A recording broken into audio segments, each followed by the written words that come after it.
The American Civil War, fought from 1861 to 1865, stands as one of the most defining events in U.S. history. It was a conflict that pitted brother against brother, neighbor against neighbor, and fundamentally reshaped the nation. The war claimed over 600,000 lives, destroyed vast amounts of property, and led to the abolition of slavery.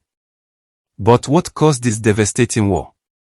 How did the United States, a nation founded on the principles of liberty and unity, find itself torn apart? This documentary delves into the complex and interwoven causes of the American Civil War, examining the political, economic, social, and cultural factors that led to the nation's most significant internal conflict. At the heart of the American Civil War lies the issue of slavery.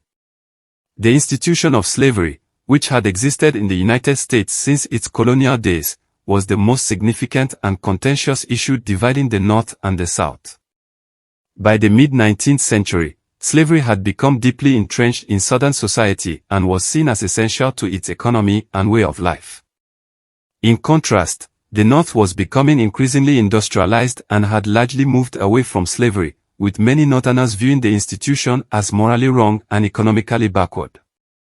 The United States' rapid expansion westward in the 19th century brought the issue of slavery to the forefront of national politics. As new territories were acquired, the question of whether they would allow slavery became a critical issue. The Missouri Compromise of 1820 and the Compromise of 1850 were attempts to maintain a balance between free and slave states, but these agreements only temporarily delayed the inevitable conflict. The Kansas-Nebraska Act of 1854, which allowed the residents of new territories to decide for themselves whether to permit slavery, further inflamed tensions. The act effectively repealed the Missouri Compromise and led to violent confrontations in what became known as Bleeding Kansas, as pro-slavery and anti-slavery settlers clashed over the future of the territory. The moral argument against slavery gained momentum in the North during the 19th century, fueled by the abolitionist movement. Abolitionists like Frederick Douglass, Harriet Beecher Stowe, and William Lloyd Garrison used powerful rhetoric and publications to expose the brutality of slavery and call for its immediate end. Stowe's novel Uncle Tom's Cabin, published in 1852, became a bestseller and played a significant role in shaping public opinion in the North against slavery. The abolitionist movement was met with fierce resistance in the South, where slavery was defended as a positive good. Southern politicians and intellectuals argued that slavery was essential to the Southern economy and that it provided a stable social order. This fundamental disagreement over the morality of slavery created an insurmountable divide between the North and the South. The economic differences between the North and the South further contributed to the growing divide. By the mid-19th century, the Northern states had developed a diverse economy based on industry, commerce, and small-scale farming. The South, on the other hand, remained largely agricultural, with its economy heavily dependent on the production of cotton and other cash crops, which relied on slave labor. The South's reliance on agriculture and slavery led to a fundamentally different economic structure compared to the North. Southern leaders opposed tariffs and other federal economic policies that they believed favored Northern industrial interests at the expense of the South. This economic sectionalism deepened the divide between the two regions, as each increasingly saw the other as pursuing policies that were detrimental to its way of life. The economic differences between the North and the South were also reflected in their political priorities.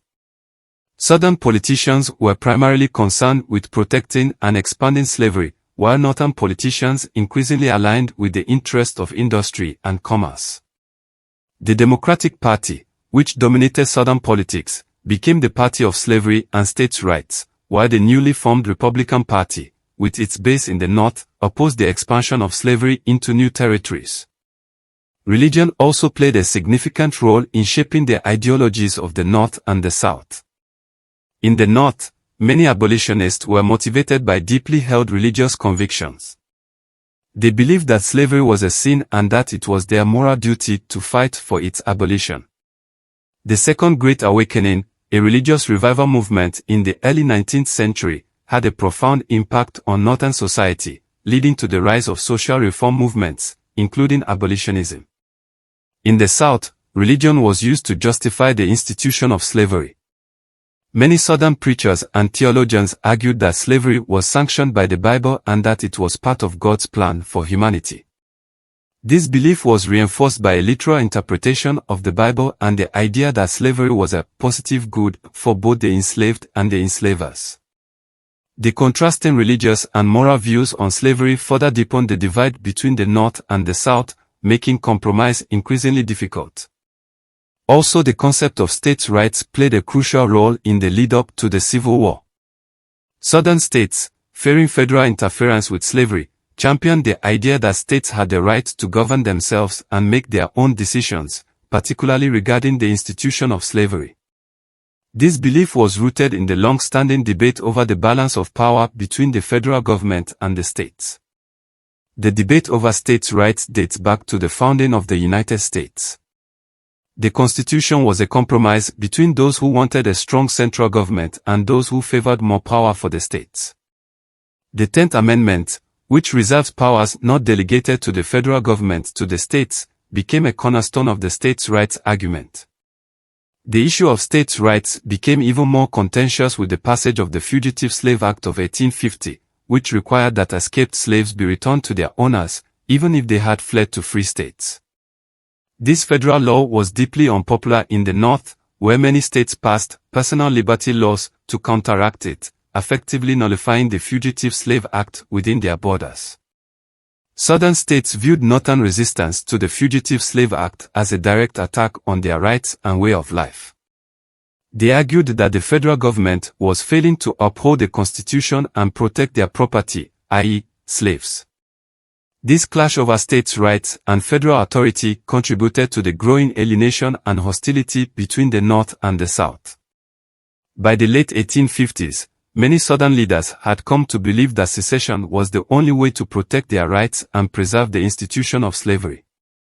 They argued that if a state could voluntarily join the Union, it should also have the right to leave it. This belief in the right to secede was rooted in the states' rights ideology and was seen as a legitimate response to what the South perceived as Northern aggression and federal overreach. The election of Abraham Lincoln in 1860 was the final straw for many in the South. Abraham Lincoln, the Republican candidate, ran on a platform that opposed the expansion of slavery but promised not to interfere with slavery where it already existed. Lincoln's victory in the election, with a majority of electoral votes but only about 40% of the popular vote, was met with outrage in the South.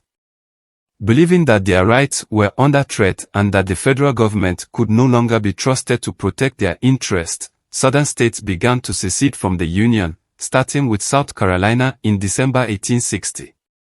In the months following his victory, South Carolina and 6 other Southern states seceded from the Union, forming the Confederate States of America in February 1861. The collapse of political compromise and the rise of sectionalism had made war all but inevitable. The secession of Southern states and the formation of the Confederacy set the stage for the outbreak of war, but it was the attack on Fort Sumter in April 1861 that triggered the actual conflict. Fort Sumter, located in Charleston Harbor, South Carolina, was a federal fort that remained under Union control even after South Carolina seceded from the Union. Tensions between the Union and the Confederacy escalated as both sides claimed the fort as their own. In early April 1861, Confederate forces under General P.G.T. Beauregard demanded that the Union garrison at Fort Sumter surrender. Major Robert Anderson, the Union commander, refused. On April 12, 1861, Confederate forces opened fire on the fort, beginning a 34-hour bombardment that marked the start of the Civil War. The attack on Fort Sumter galvanized the North. President Lincoln, who had hoped to avoid war, called for 75,000 volunteers to suppress the rebellion and restore the Union. This call to arms was met with enthusiasm in the North, where many believed that the conflict would be short and decisive. However, Lincoln's call for troops also prompted 4 more Southern states, Virginia, Arkansas, Tennessee, and North Carolina, to secede and join the Confederacy.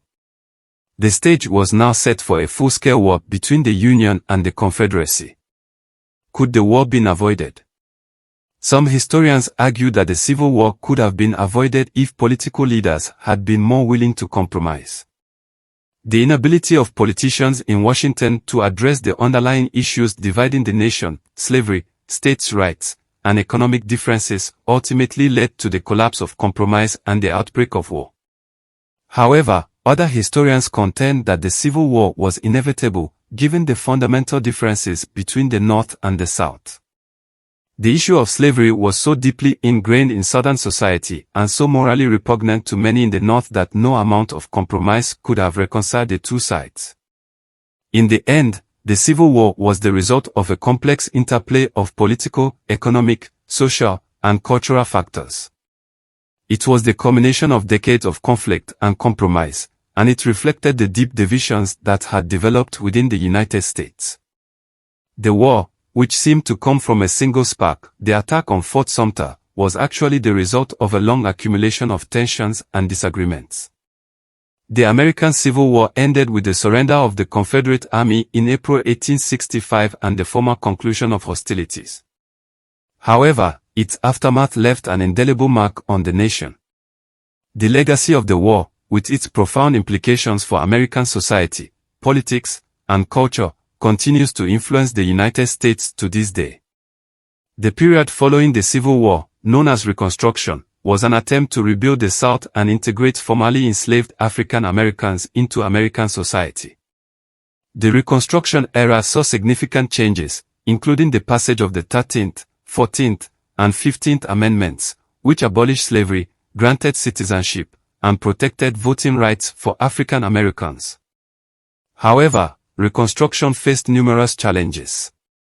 The rise of groups like the Ku Klux Klan and the implementation of black codes, laws designed to restrict the freedoms of African Americans, made the transition to a new social order difficult and often dangerous. By the late 1870s, Reconstruction was winding down. The Compromise of 1877, which resolved the disputed 1876 presidential election, led to the withdrawal of federal troops from the South and the end of Reconstruction. This marked the beginning of the Jim Crow era, characterized by racial segregation and disenfranchisement of African Americans. While the Civil War abolished slavery, the struggle for civil rights and equality continued long after the war's end. The conflict solidified the federal government's authority over the states and marked the beginning of a stronger centralized government. The war also reshaped the political landscape, leading to the dominance of the Republican Party in national politics. The party's platform of unionism and economic modernization became central to its identity, while the Democratic Party became associated with the southern states and, later, with resistance to civil rights advancements. The story of the American Civil War is not just a chapter in history but a reflection of the ongoing struggle for freedom, equality, and national cohesion. It reminds us that the lessons of the past are crucial for understanding the present and shaping the future.